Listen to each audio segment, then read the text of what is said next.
Bon, bonjour Nina. Bonjour Alexandre, bonjour à tous. Après le choc, l'heure des questions à Rantigny dans l'Oise. Mercredi dernier, Shannon, 13 ans, est morte après 3 semaines de coma, sauvagement violée dans un appartement où sa meilleure amie avait invité 2 jeunes hommes. Son agresseur présumé, 19 ans, nie toute violence. Il encourt jusqu'à 30 ans de prison et l'avocat de la famille de Shannon évoque un possible acte de barbarie.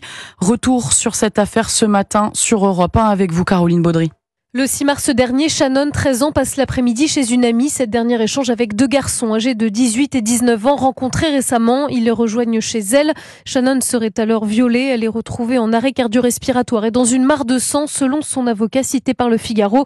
Son amie, mise en examen pour non-empêchement du crime, a aussi été violée, affirme son avocat, Maxime Gallier. Elle est recluse chez elle. Elle n'ose même pas assister aux obsèques de celle qu'elle décrit depuis longtemps comme étant sa sœur de cœur. Des faits d'une horreur indescriptible pour cette jeune fille qui, rappelons-le, pendant plus de 10 minutes va opérer un massage cardiaque sur sa meilleure amie. Transportée à l'hôpital, Shannon ne reprend pas connaissance et décède après 3 semaines de coma. Le jeune homme est placé en détention provisoire pour viol ayant entraîné la mort de la victime.